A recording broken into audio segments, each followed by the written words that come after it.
My name is Montrell Kane. I'm 42 years old, and I've spent most of my life believing one simple thing: that a man's worth isn't in what people say about him at a party. It's in what he builds when nobody's watching. 20 years in construction taught me that. Marriage taught me it twice as hard. 8 years ago, my ex-wife walked out of our house on the south side of Chicago with 2 suitcases and a look on her face like she'd already moved on before she packed the first one. I didn't chase her down Halsted Street. I didn't call her family begging for a second chance. I let her go, and I went quiet. Some folks mistake quiet for broken. They're never the same thing.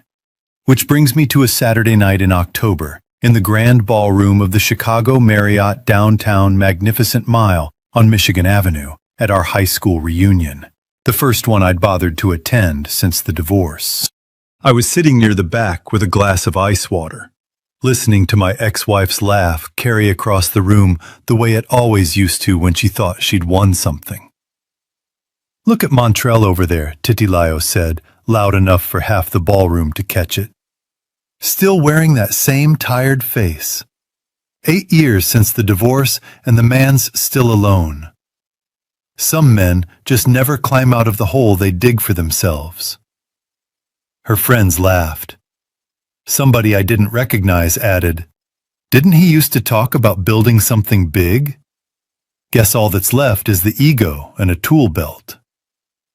I didn't answer. I just watched. And here's the part nobody in that ballroom knew yet. The part I need you to sit with for a second before we go any further. 2 days before that reunion, my legal team sent over the final paperwork on a $412 million infrastructure contract with the city of Chicago.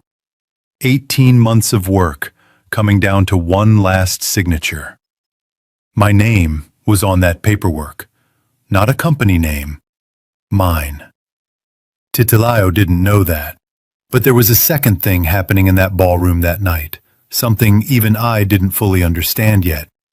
A man standing beside my ex-wife who kept glancing at my watch instead of my face. Not admiring it, measuring it. Like he was trying to solve a math problem he didn't want anybody to know he was working on. Before we get into the story, I want you to remember something my grandmother used to say on her porch on 79th Street, rocking in that old chair that had been creaking since Eisenhower was president. "Baby, the folks who talk the loudest about your failures are usually the ones most afraid you're about to prove them wrong." She was right about a lot of things. She was right about this. Let me take you back 2 days earlier to a quieter moment, because that's really where this story starts. It was a gray Chicago Thursday, the kind of sky that can't decide if it wants to rain.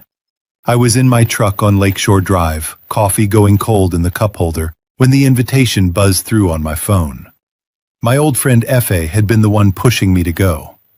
"You've spent 8 years building your life back up in silence, Montrell," she said over the phone, that same no-nonsense tone she'd had since 10th grade. "Go to that reunion, not to prove anything, just to close the door properly." I almost said no. I'd built a good, quiet life, a home in the Gold Coast, a wife who loved me steady and sure, work that mattered. I didn't need Titilayo's approval to feel like a man. But something in me wanted to walk back into that room one time, not as the man who left broken, but simply as myself. So Saturday night, I put on a plain charcoal suit, no flash, no statement. I drove to the Marriott alone. Ash had a foundation board meeting running late. She runs an education fund for kids across the south and west sides, work she cares about more than any gala or reunion. And she told me she'd catch up with me there. The Marriott's lobby smelled like fresh-cut flowers and expensive coffee. A jazz trio played low near the elevators, something slow and brassy that made the whole place feel like it was holding its breath before a show. Outside, rain had started tapping soft against the windows overlooking Michigan Avenue, the streetlights blurring gold and red on the wet pavement below. I straightened my jacket in the elevator mirror, took one slow breath, and reminded myself why I'd come. Not to prove a single thing, just to close a door that had been left cracked open for 8 long years. I walked into that ballroom under gold chandeliers and low jazz, and the first face I saw was Titilayo's. She smiled at me, the way people smile when they think they've already won. "Well, look who decided to show up," she said, stepping closer, drink in hand, her voice pitched just loud enough for the room. "Still alone, Montrell? Or are you still out there swinging a hammer for a living, hoping somebody notices?" I looked her dead in the eye. Calm. Steady. "No," I said. "I'm married." For one full second, the whole cluster of old classmates around her went quiet. Then Titilayo laughed. A big, performative laugh, the kind meant to convince a room before it convinces the person laughing. Nobody in that ballroom believed me yet. They had no idea how wrong they were about to be proven. Or how fast. If you've ever walked back into a room full of people who counted you out, stay with me, because what happened next in that ballroom is the part nobody saw coming. Titilayo threw her head back and laughed louder. "Married? That's rich, Montrell, truly." She turned to the circle of old classmates gathered around her, like she needed witnesses for whatever came next. "Y'all hear this? Montrell says he's married. A man who couldn't build a stable life in 8 years suddenly got a wife nobody's ever heard of." I kept my voice even. 3 years now. 3 years, she repeated, like the words tasted strange in her mouth. "And where is this mystery wife tonight? Home? Or maybe she doesn't exist outside your head." Standing beside her was a man I didn't recognize. Tall, groomed within an inch of his life, a suit that cost more than it fit him. Corbin. I'd learn his name soon enough. What I noticed first wasn't his face. It was his eyes. They kept dropping to my wrist, to the plain steel watch I'd worn every day for 6 years, the one that used to belong to my father. He wasn't looking at it the way a man looks at something he likes. He was looking at it the way a man looks at a number he's trying to calculate. "She's finishing up a meeting," I said simply. "She'll be here soon." Titilayo waved a hand like she was swatting away a fly. "Still nothing, Montrell. Still poor. Still alone, even if you've invented somebody to sit next to you tonight." I let that land and pass through me without taking root. Anger is a poor tenant. You let it stay too long, it stops paying rent and starts tearing up the walls. I'd learned that the hard way. Because the truth is, Titilayo's words dragged me somewhere I hadn't let myself go in years. I remembered a night on the south side. Rain coming down so hard it bounced off the pavement outside a downtown conference center. I was standing under a thin jacket, soaked through, waiting on Titilayo to finish a networking event for a certification program she wanted badly. I'd sold my grandfather's set of framing tools 2 weeks earlier, the good steel ones, the ones I'd used to put myself through my first construction jobs, just so she could afford the enrollment fee. I never told her where the money came from.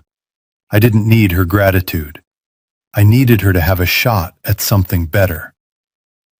When she finally came outside that night and saw me standing there, drenched to the bone, she didn't say thank you. She looked at me like I was an inconvenience and said, "Why do you look so pathetic right now?" I said nothing then. I said nothing that whole marriage, most nights. I thought silence was patience. I know better now. There were other nights like that one, smaller in size but not in weight. The year I picked up double shifts on a warehouse renovation in Bridgeport just to cover the deposit on her sister's wedding gift, and she told her mother it had been her idea, her money. The Thanksgiving I drove 4 hours round trip to fix her cousin's water heater for free because it makes the family look good, and came home to a cold plate on the counter and a closed bedroom door. None of it had felt like sacrifice at the time. It had felt like love. the only way I knew how to speak it. I understand now that a man can pour his whole self into a cup somebody else has already decided not to drink from. Corbin leaned toward Titilayo and murmured something I couldn't quite hear, his eyes flicking to me again. A quick, calculating glance, gone as fast as it came. Titilayo didn't seem to notice. She was too busy performing for an audience that was slowly losing interest. My wife had a late meeting downtown, I said again, steady. She'll be here. Sure she will, Titilayo said, rolling her eyes toward her friends for approval.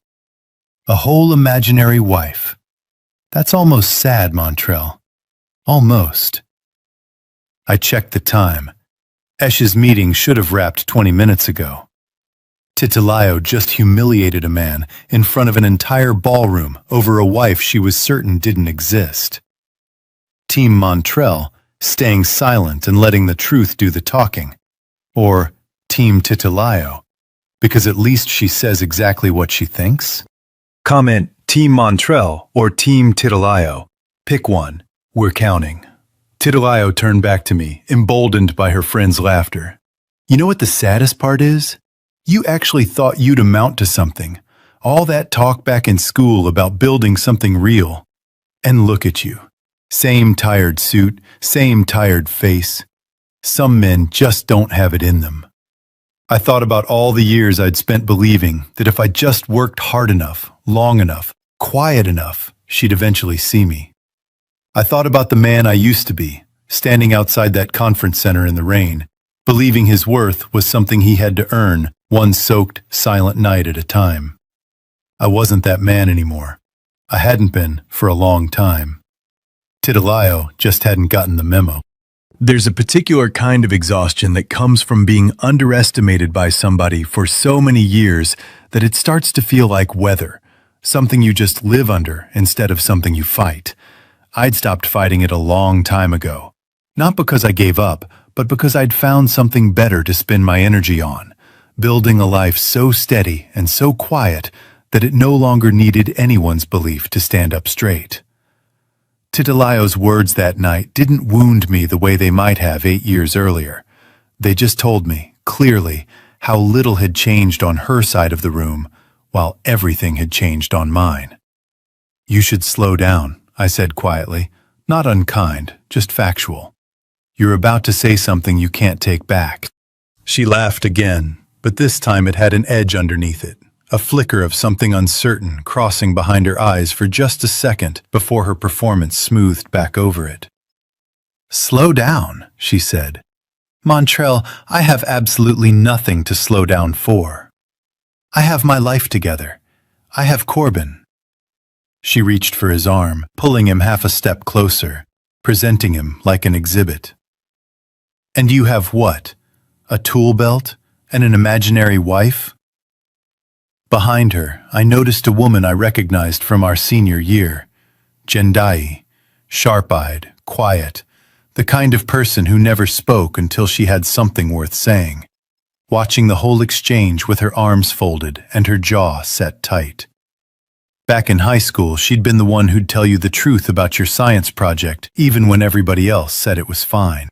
These days, she worked compliance audits for a firm that handled vendor verification on municipal contracts, the kind of job that meant she noticed the details most people never thought to look for. Some things about a person don't change over the years.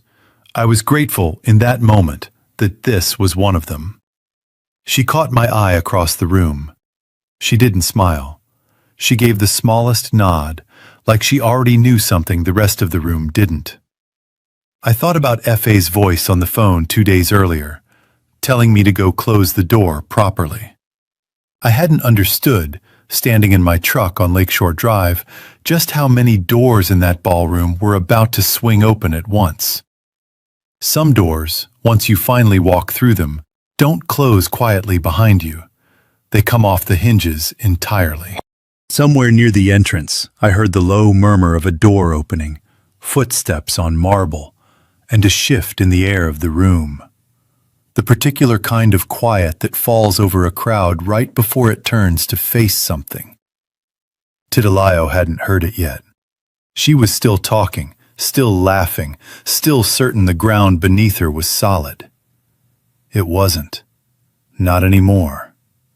Somebody had just walked through that door, and Titilayo's whole night was about to change because of it. The doors at the far end of the ballroom opened fully, and the low jazz seemed to dim half a step, the way a room does when it decides, without being told, that something important just walked in.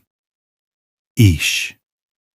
She wore a deep midnight blue gown, her curls swept up high, moving through that ballroom the way people move when they've never once needed a room's permission to belong in it. Heads turned. A woman near the bar whispered to her friend, just loud enough for me to catch it. "Is that Ish Kane, the one who runs the education fund for the South and West Side schools?" Titilayo turned to see what everyone else was looking at. I watched the color drain slowly from her face. Ish crossed the room straight to me, took my hand in both of hers, and pressed a kiss to my cheek in front of everyone. "Sorry I'm late, baby," she said, warm and unhurried. "That meeting ran long." Titilayo's cruelty that night was never really about me.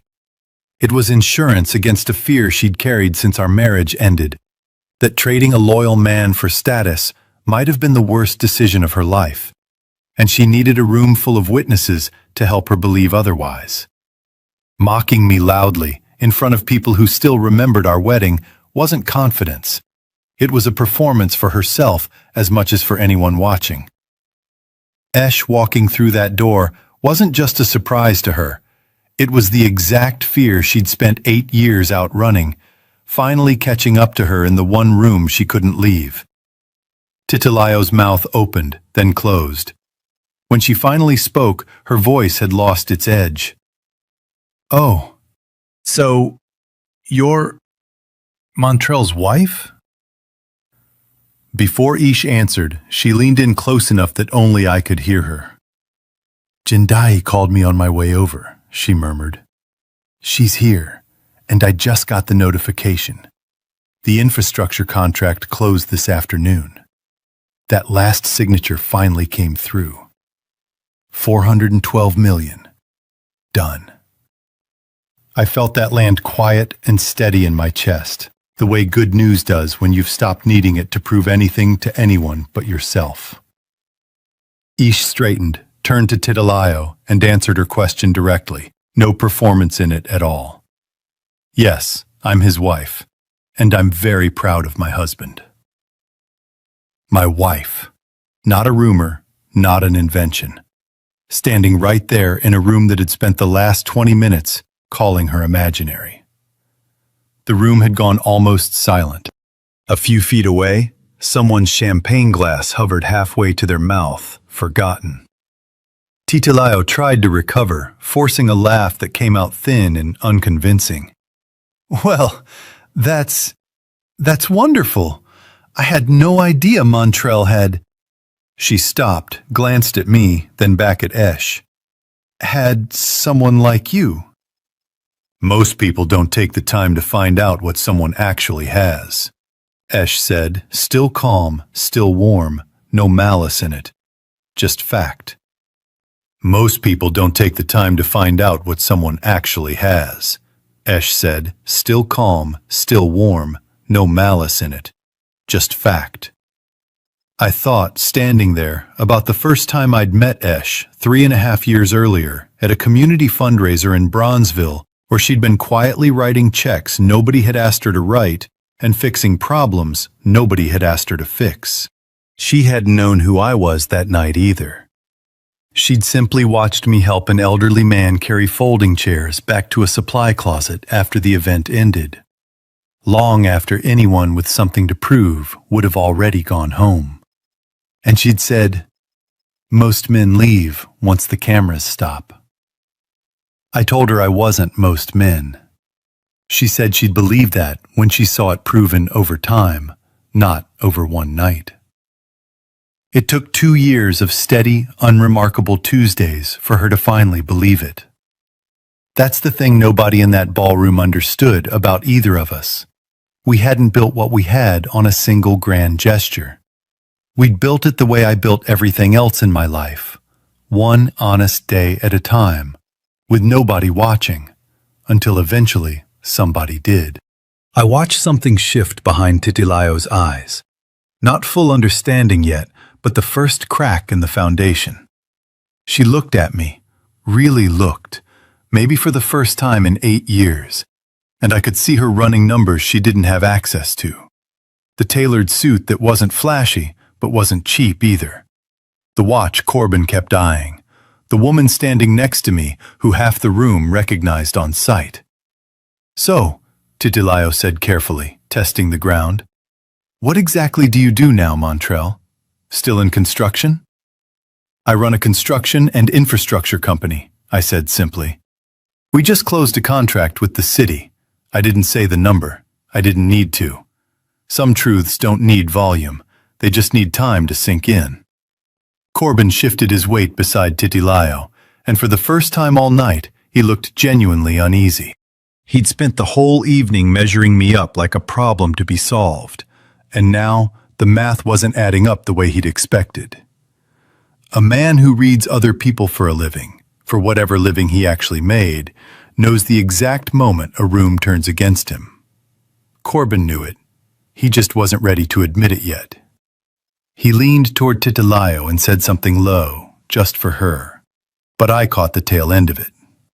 Didn't say anything about him actually having money. Titilayo shot him a sharp look, a silent warning to keep his voice down. But it was too late. I'd heard enough to understand that whatever Corbin had promised her, it had never once accounted for the possibility that I might be the one standing taller by the end of the night. That's great," Titilayo said, her voice climbing an octave too high. "Really great, Montrell. I'm happy for you." She didn't sound happy. She sounded like a woman watching the floor tilt slowly beneath her heels. I thought about the version of myself who used to stand in rooms like this, waiting for exactly this kind of validation, the moment someone finally looked impressed. I used to think that moment would feel like winning. It didn't. It felt like nothing at all, which was its own kind of freedom. Esh's hand stayed warm in mine. Across the room, Jendai was still watching, arms folded, waiting for something. I didn't know yet exactly what she knew. I only knew, from the look on her face, that Titilayo's night was not close to being over.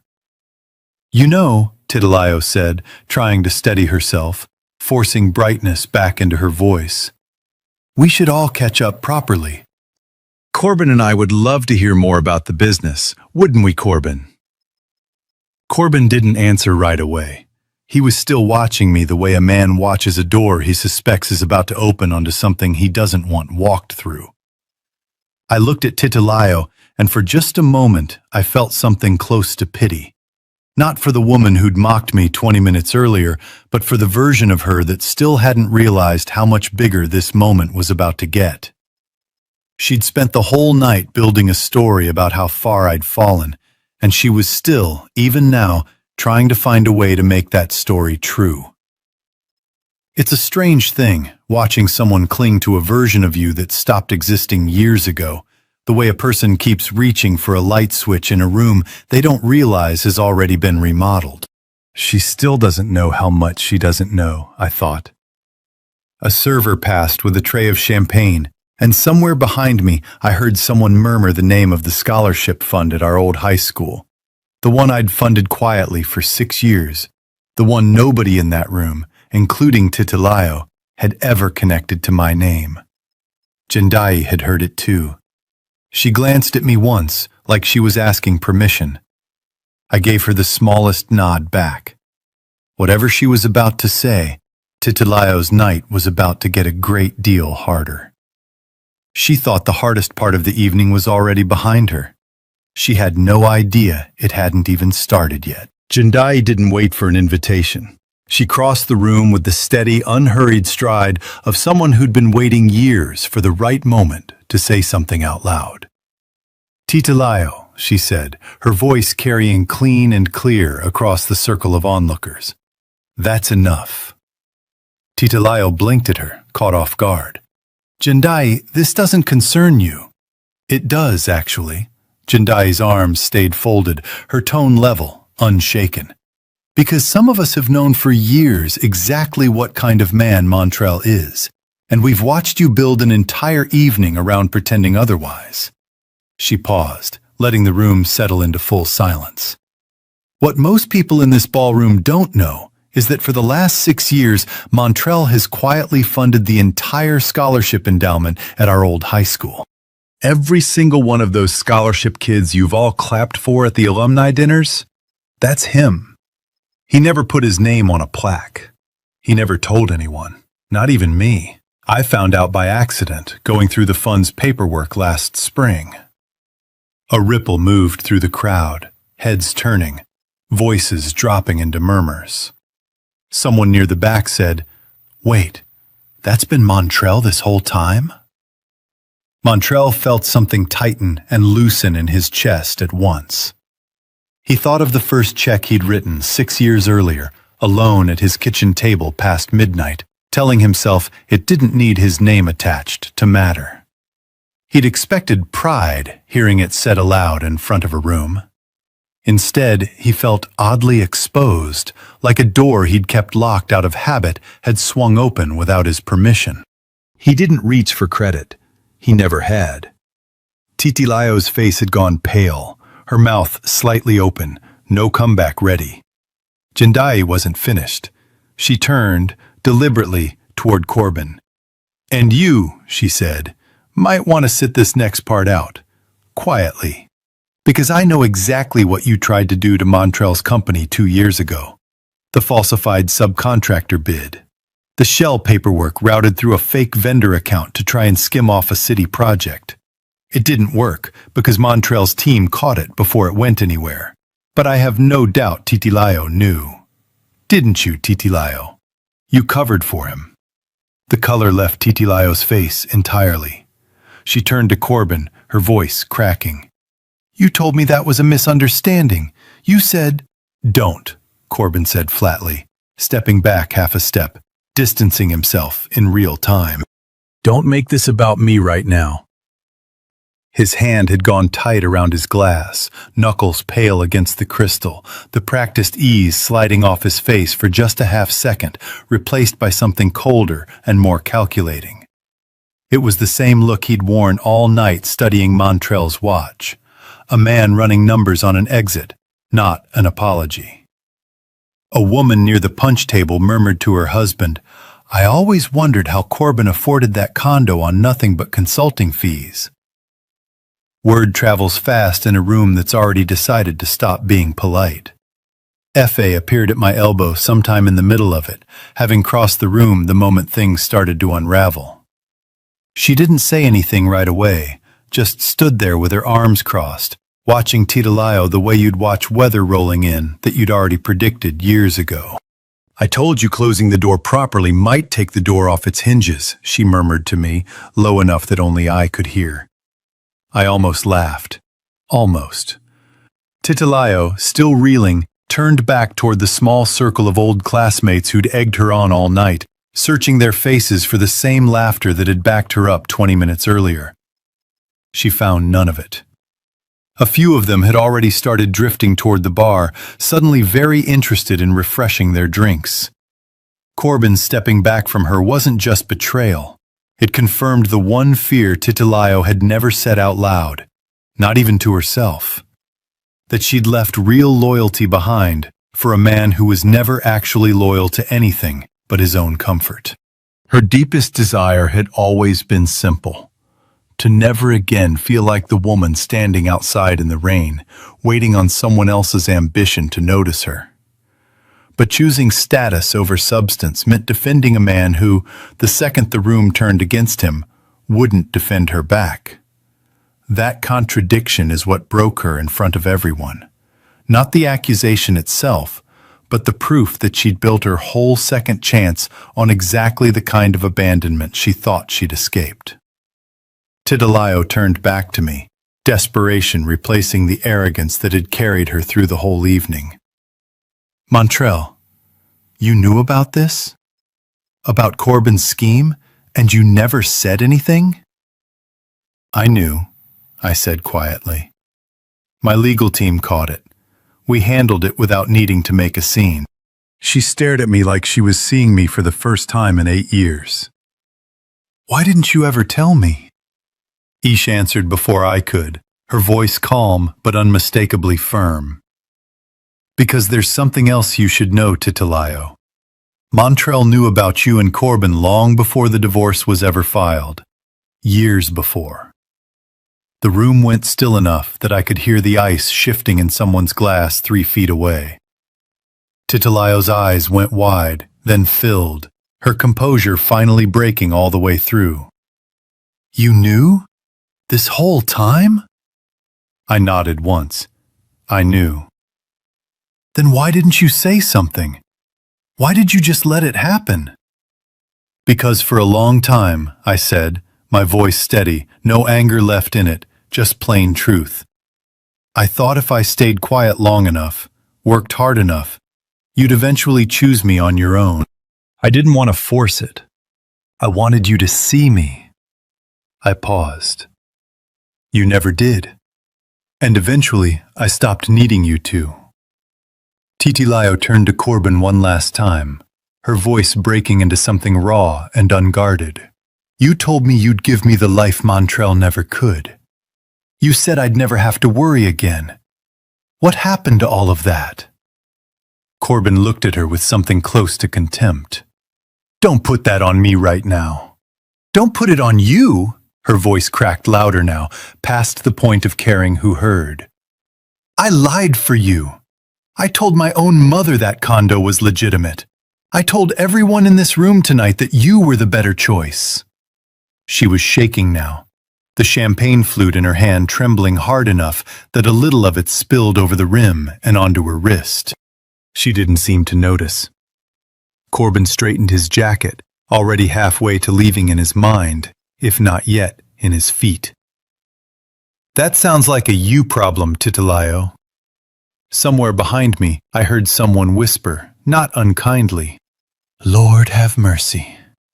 The way older folks do when they've just watched a slow-motion collision they saw coming from a mile off.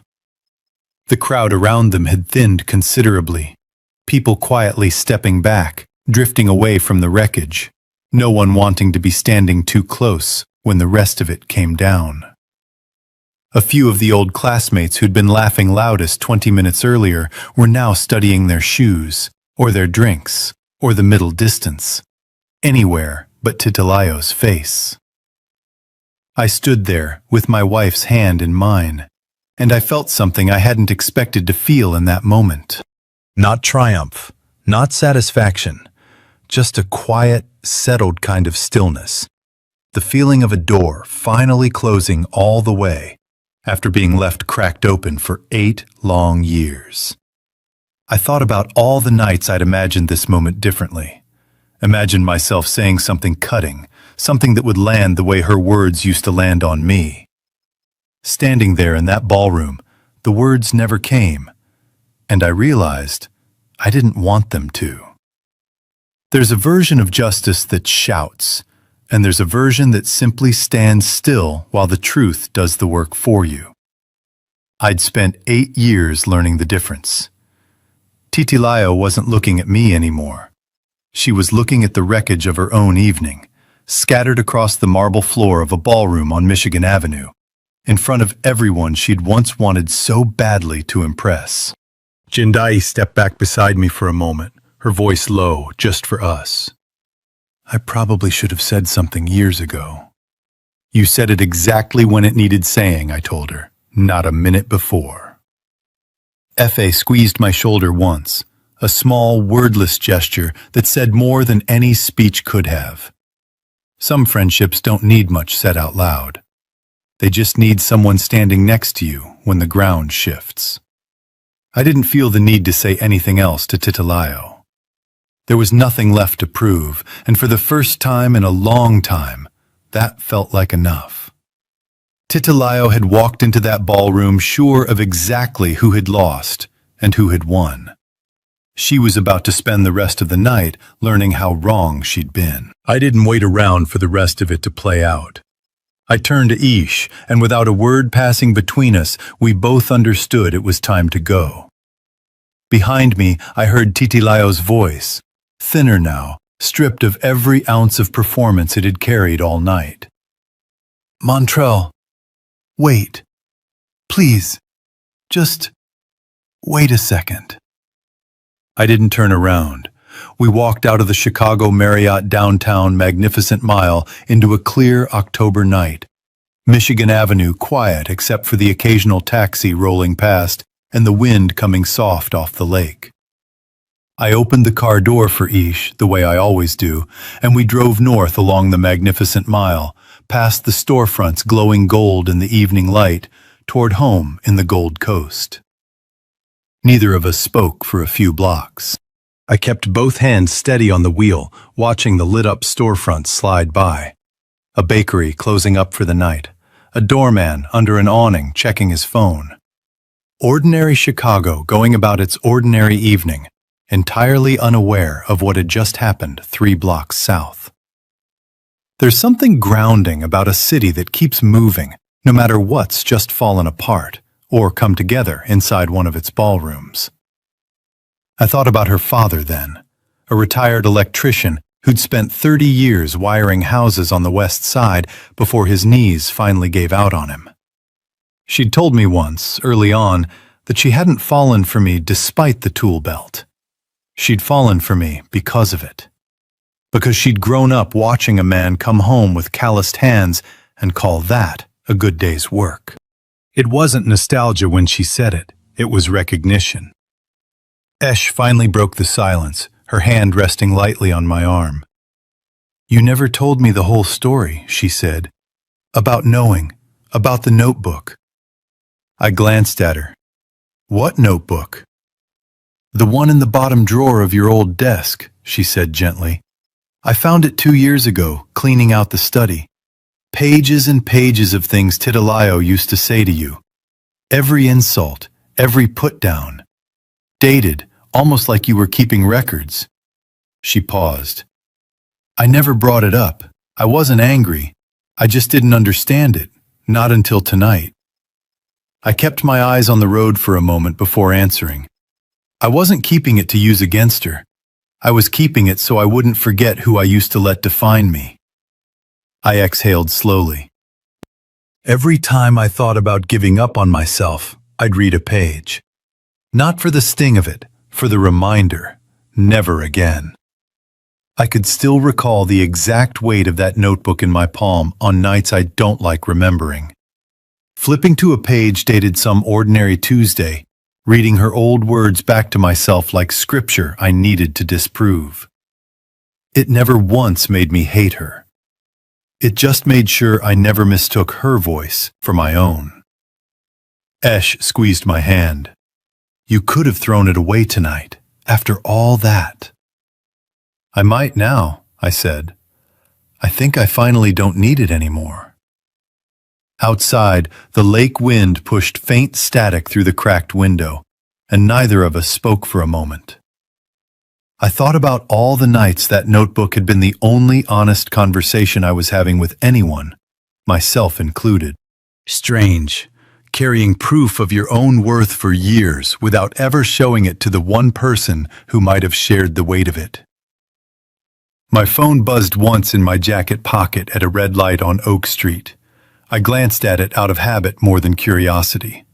A text from a number I hadn't saved, though I recognized it instantly. Titilayo. "I'm sorry. For tonight. For a lot of things." I looked at it for a long moment, the light still red, the wipers ticking once across a windshield that didn't need it. Ish glanced over, not asking, just present. "You don't have to answer that tonight," she said quietly, "or ever if you don't want to." "I know," I said. I put the phone face down in the cup holder. Some doors don't need slamming shut. You can just let them ease closed on their own weight, and that's its own kind of answer. We didn't say much else the rest of the drive. Some silences don't need filling. They're already complete on their own. The streetlights along Lakeshore Drive blurred past in long gold streaks, and somewhere out past the buildings, I could just make out the dark line of the lake against a darker sky. Chicago has a way of looking especially honest at night. No pretense left in it, just the water and the wind and whatever's true underneath. I rolled the window down an inch, just enough to let the cold lake air in, and something about it felt like exhaling a breath I'd been holding since a ballroom 3 miles behind us. When we pulled into the driveway, the porch light was on, the way Esh always leaves it, warm and steady against the dark. I sat in the car for a second longer than I needed to, just taking it in. The quiet street, the house we'd built a real life inside of. My wife waiting beside me instead of walking ahead of me. "You okay?" she asked. "Yeah," I said, and I meant it. "I think I actually am." Inside, I didn't turn on the lights right away. I stood in the hallway for a moment, listening to the house settle around me, the furnace kicking on somewhere below, the small, ordinary sounds of a life that had nothing left to prove to anybody. Esh went to put the kettle on, the way she does most nights, whether we need tea or not. It's less about the tea and more about the ritual of it, the 10 quiet minutes standing together in the kitchen before the day's finally allowed to end. I sat down at the kitchen table, the same worn oak table we'd bought secondhand our first year together, the one with a faint water ring near the edge that Esh always says gives it character. And I thought about Titilayo standing in that ballroom, the wreckage of her evening scattered around her heels. I thought about Corbin stepping back from her without a second thought. I thought about 8 years of silence, of quiet work, of choosing not to explain myself to anyone who'd already decided who I was. I thought, too, about the man I used to be at this same table, back when it sat in a smaller apartment on the south side, doing math in his head at 2 in the morning, trying to figure out how to make a single paycheck stretch across 2 people's expectations. That man would not have believed this kitchen, this quiet, this woman across the table from him. I was grateful sitting there that I hadn't needed him to believe it. I'd just needed to keep showing up for it, one ordinary evening at a time, until it became real enough to sit inside of. I thought about my grandmother's porch on 79th Street, the way she used to say a man's worth lives in what he builds when nobody's watching. I'd spent 8 years testing whether that was true, half hoping it wasn't. Sitting at that steady oak table, I finally believed her all the way through. Not as a saying anymore, but as something lived. Esh set 2 mugs down, sat across from me, and didn't ask me anything else that night. She just let the quiet sit there with us, comfortable and unhurried, the way good quiet does between 2 people who've already said the parts that mattered. Sitting there with the kitchen lamp humming low and Esh's hands wrapped loosely around her mug, I understood something the ballroom would never see. Everyone back at that reunion would remember the gasps, Titilayo's face going pale, the whole spectacle of it. But none of that was actually the part that mattered to me. What mattered was this: an ordinary, quiet kitchen at the end of an extraordinary night. A woman across the table who'd never once needed me to prove anything to earn her love, and enough peace in my own chest that I didn't feel the pull to replay a single second of what had just happened 3 miles south of here. I was simply, finally, home. But there was still one conversation left to have. The one that would finally put the whole 8 years to rest. The next morning, I stood out on the back porch with a cup of coffee, looking out toward the trees a few blocks over that lead down to Grant Park. The sky doing that pale, washed-out gray Chicago does so well in October. Somewhere down the street, a neighbor's dog barked twice at the mail carrier and then thought better of it. Ordinary sounds, ordinary morning, the kind I used to take for granted before I understood how rare a peaceful morning actually is. Esh came out a few minutes later, wrapped in the old cardigan she refuses to throw away, no matter how many new ones I buy her, and handed me a second cup, even though I already had one going cold in my hand. She always says a cold cup of coffee is just a reminder to slow down, not a mistake to fix. She stood beside me a while before she spoke. "You knew about the affair for years before the divorce," she said quietly. "You stayed anyway. You kept trying." "I did," I said. "Why?" I thought about it honestly before I answered. "Because I believed if I was successful enough, patient enough, quiet enough, she'd eventually see what she had. I thought if I proved myself, she'd finally choose me the way I chose her." I took a slow sip of coffee, watching the steam curl up into the cold air. But somewhere along the way, I stopped needing her to see it. I just needed to see it myself. Esh studied me for a moment, the way she does when she's about to ask the real question underneath the question. "Do you hate her? After everything?" I smiled, small but real. The first easy smile I think I'd let myself have since the night before. "No," I said. "I forgave her a long time ago." What I hadn't forgiven, not until last night, was the version of myself who used to believe he had to earn the right to be loved.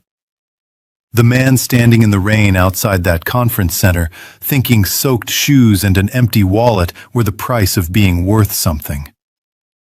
I shook my head slowly. I don't owe anybody proof anymore. Not her, not that ballroom, not even myself. Esh leaned her head against my shoulder, and we stood there a long while, coffee going lukewarm in our hands, watching the wind move through the trees toward Grant Park. The biggest win of the night before hadn't been watching Titilayo's world come apart in that ballroom. It wasn't the scholarship reveal, or Corbin's fraud finally seeing daylight, or even the moment Esh walked in wearing that deep blue dress and turned every head in the room. The real win was quieter than all of that. It was standing on my own back porch the next morning, coffee in hand, my wife beside me, finally free of the need for anyone's applause. No ballroom gives you that. No confrontation. No scholarship reveal, no perfectly timed entrance in a midnight blue dress can hand you that kind of peace. You have to build it yourself, morning by ordinary morning, long after anyone's watching to see whether you will.